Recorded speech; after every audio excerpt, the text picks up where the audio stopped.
they've kind of rewritten it for a boy rather than the man that was Jimmy Stewart. So here's the story.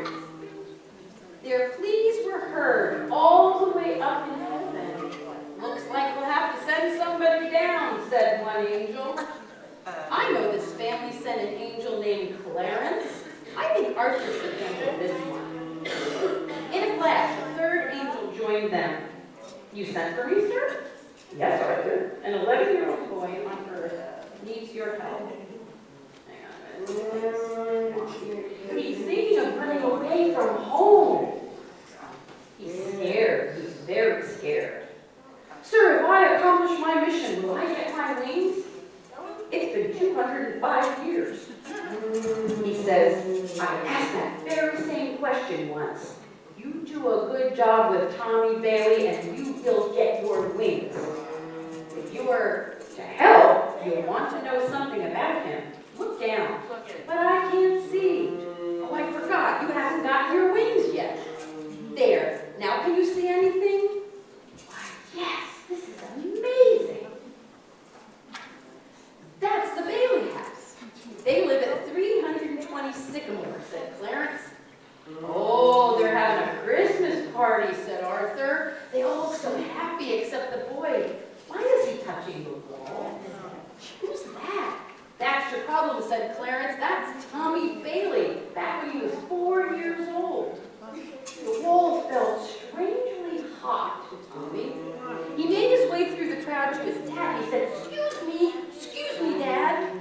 Excuse you for what, said his dad. The wall is really, really hot, Dad. Don't bother Daddy, Tommy, he's busy, said his brother Pete. Concerned, George followed Tommy to the wall and laid his hand on it. Oh, then he called Bert the cop, the police officer, over, and he said, oh, Mr. Bailey, it looks like there's something very wrong. What is it? You'll see, said Clarence. First, let's take a look at Tommy a little later when he's 7 years old. As Tommy swept the floor at Gower Drugs, he talked to a regular customer sitting alone at the table. I see you here all the time, Tommy said to the woman. You must really like ice cream. My name is Tommy Bailey. The woman smiled. I'm pleased to meet you, Tommy. I'm Mrs. Davis, and yes, I do like ice cream. But she whispered, but to tell you the truth, the real reason I'm here is I came to see Mr. Gower. He seems like a nice man, so I think you kind of like him. He is, Tommy agreed. He gives me free ice cream for sweeping up. And Tommy looked over at Mr. Gower. I wish I could cheer him up, though. He has been so sad since his wife died. I know how that is, Mrs. Davis said with a sigh. Just then Mr. Gower came over. Well, Tommy, you've done a fine job. What flavor will it be? Vanilla, please. Oh, and say hi to Mrs. Davis. She thinks you're nice. Tommy, I didn't ask you to introduce me to Mr. Gower. Oh, I'm so embarrassed. Because of Tommy's introduction, Clarence told Arthur, Mr. Gower and Mrs. Davis eventually got married. He was a matchmaker. Now watch this, Arthur. Tommy is mine, and he has a paper route. One very hot summer day, Mrs. Carter offered Tommy a glass of lemonade. As they were talking, Mrs. Carter started gasping for air when she couldn't breathe. And then she asked for help, and without hesitation, Tommy runs to the street, flags down a car, and says, Mister, I need help. The man pulled over and rushed over, and inside they called the doctor. And the doctor came and helped her. And in a few minutes, Mrs. Carter was feeling much better. Tommy and the man waited until the doctor arrived before going their separate ways. And a very grateful Mrs. Carter waved goodbye. I don't understand, said Arthur. Tommy is obviously a very good boy. Why would he want to run away? We're getting there, said Clarence. Now Tommy's 11. He's been collecting money for the 6th grade library fund. Wow, said Tommy, counting the money. We've collected more than $80. $80. That should buy a lot of new books. Thanks for your help, Tommy said. I couldn't have done without you. That's okay, Tommy, said Susan. You're always helping me. As Susan turned to leave, the school books and papers she was carrying fell to the floor. Tommy put the money envelope on the windowsill and bent down to help her. So guess what happened? He left the money on the windowsill, you guys. Tommy hit his forehead with his palm later that day and said, "Oh, I forgot about the money." So he remembered he'd left the envelope behind. "Oh, I know where it is. It's on the windowsill. I can go back to the office." "Sure, but you better hurry. The school will get locked up soon. Do you want me to give you a lift?" "No," Dad said. "You're busy. I'll run over and I'll be back before you know it," said Tommy. But when he got there, he saw what? The envelope was gone. The $80 was missing. "Hello, Tommy. I just spoke with your father. Did you get the money from the principal? The money to the principal's office?" Tommy did not know what to say. "Not yet, Mrs. Welch. I'm just going there now." "Oh, I'm afraid you're too late. Principal's office is locked up. Why don't you give me the envelope for safekeeping, and then we can meet in the office first thing in the morning." "Uh-oh, he's in trouble, huh?" "I got a better idea," Tommy said, walking backward down the hall. "I'll get it to my dad. He can keep it in the building and loan overnight. It's a bank after all." And Tommy ran away as fast as he could. "But Tommy," said Mrs. Welch, as he disappeared around the corner. Uh-oh. So $80 is missing, and it's his fault, his responsibility. And they're going to think he stole it. This is not good, you guys. Tommy ran all the way to the bridge on the edge of town. He was desperate. He had no idea where the money had gone or how he would ever replace it. "Please help me," he prayed with his eyes shut. "Everyone will think I stole it. My parents and my friends, they will never forgive me." When Tommy opened his eyes, a man was standing next to him. Tommy backed up. "Who are you?"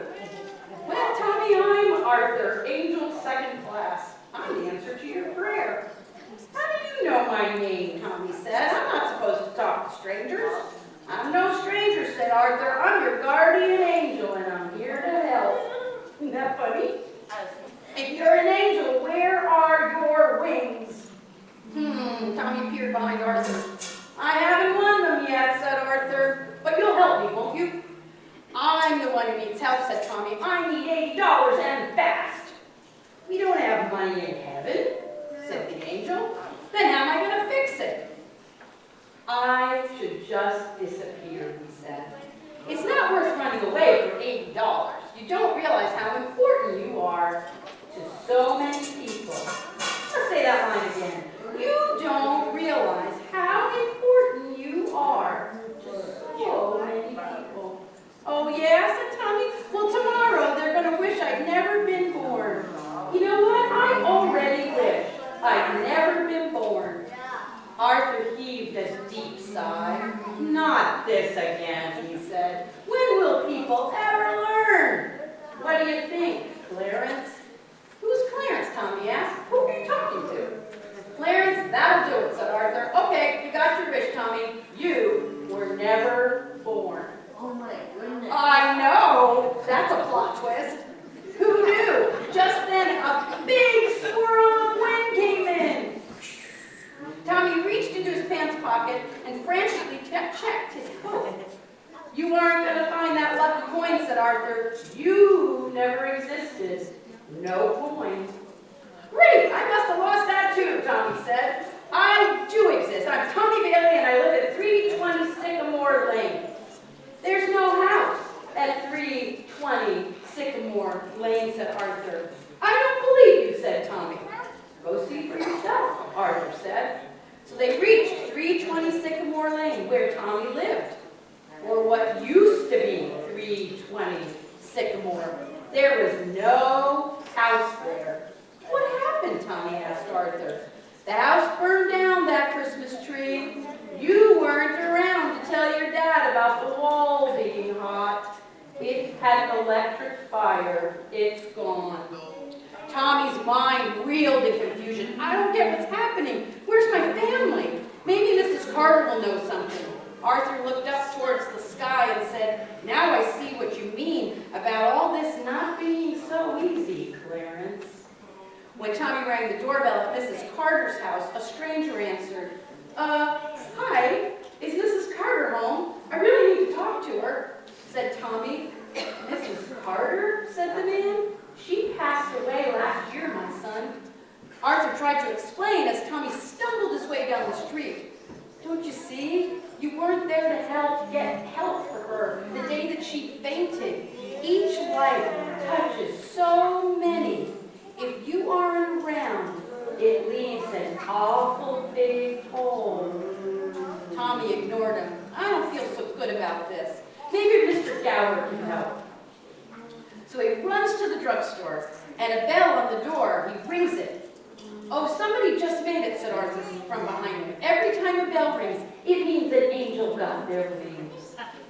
Tommy was surprised that the old guy had kept up with him and wasn't out of breath at all. He approached the soda jerk and said, excuse me, is Mr. Gower in? You must not be around here, son. Mr. Gower doesn't own this place anymore. What do you mean? He always gives me free ice cream ever since I got him remarried. I introduced him to Mrs. Davis and they fell in love. The soda guy interrupted. Look, and I don't know what you're talking about. Mr. Gower never married anyone except Mrs. Gower. When she died, he gave up everything and he moved to an old folks' home. And he's a lonely, bitter man. Tommy, you weren't there to introduce Mr. Gower to Mrs. Davis. Don't you see how many people you've helped? Even at your age, you've had a wonderful life. Just then the Bailey family, George, Mary, Zuzu, Janie, Pete walked in. Tommy ran to his parents. Oh, Mom and Dad, I miss you so much. I thought you were... Mr. Bailey held Tommy at arm's length. The rest of the Baileys looked at each other with puzzled looks. I'm afraid you have us confused with someone else, they said to their son. Are you all right? Asked Mrs. Bailey. Can we help you, son? Seeing the blank looks on his family's faces, Tommy panicked. Don't you know it's me? It's Tommy. I'm your son. Oh, what has happened? Come on, Daddy, said Janie. I want ice cream. Tommy turned to Arthur, but Arthur was nowhere to be seen. Tommy raced back to the bridge where his prayers had been heard before. Please, Mr. Guardian Angel, I want everything back exactly the way it was. I won't ever think of running away again. I promise. He burst into tears. Please help me get back. I don't care if I get in trouble. I don't care if I lost the money. I'll pay it back. I just want to be Tommy Bailey again. Please get me back. And Tommy looked up as snow began to fall. Hope against hope, Tommy reached into his pocket, and guess what? He found his lucky coin. Happy trails, he cried, joyfully punching the air, and he ran home, passing the spots he loved so much. Hello, Gower Drugs. As he passed Mrs. Carter's home, he saw her sweeping the walk. Hi, Mrs. Carter. I'll help you with that later. First, gotta get home. And he got home. And he was at the tree, and he said, I love you, Mom and Dad. I'm back. Tommy, your friends have something to say to you. They had taken it, and they had saved the $80 for Tommy.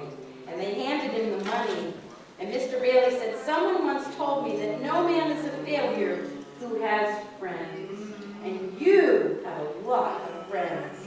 And then the bell rang, and he said, every time a bell rings, an angel gets his wings. The end.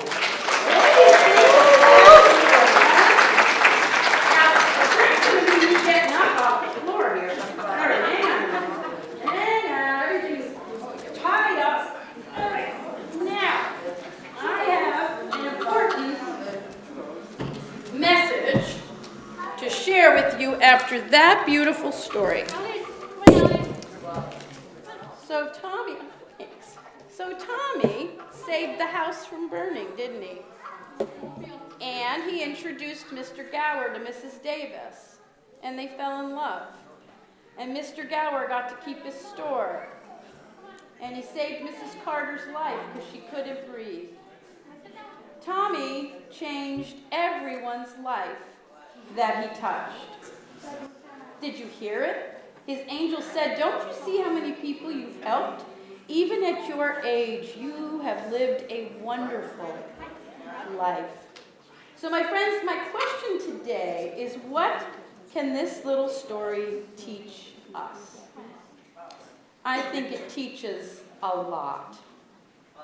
You see, every single one of us is a Tommy. Every single one of us.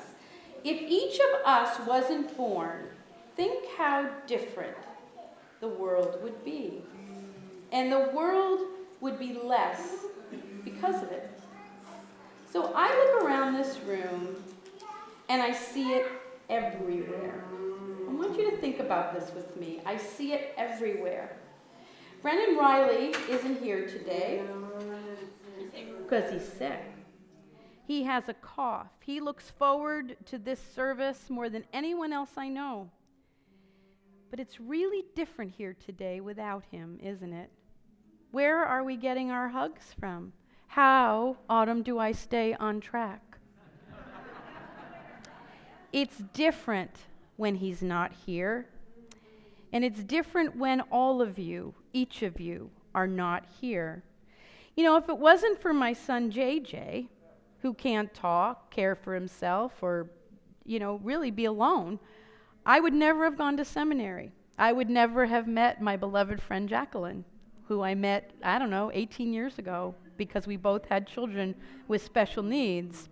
I would never have started a parable service if I didn't know Kevin. Kevin's the one who inspired me to do a service like this. So if there was no Kevin, there would be no parables. And if there wasn't a parables, there wouldn't be a book group. And I can tell you, I have witnessed some beautiful friendships blossom from book group. I have seen people share deep, dark secrets, joys, concerns, pain, tears, laughter. If we didn't have parables, there would be none of that. You would not know each other. I walked into McCormick's the other day to have lunch with my husband, and there sat the Rileys and the Holeys together like one family. It was so cool. I saw Reese go and sit with Bennett, and it was like they were brothers. They would not know each other if it wasn't for Riley and Brennan. Today, I want you to think, and I ask you to do things each service, but I really want you to do this today. I want you to think about how different your life would be without the people in this room. I want you to look around. How different would your life be if they weren't here? Friends, we are fearfully and so wonderfully made, and I thank God every single day for each and every one of you. I love you all, and my life would not be the same without you. It is indeed a wonderful life. Merry Christmas. Amen.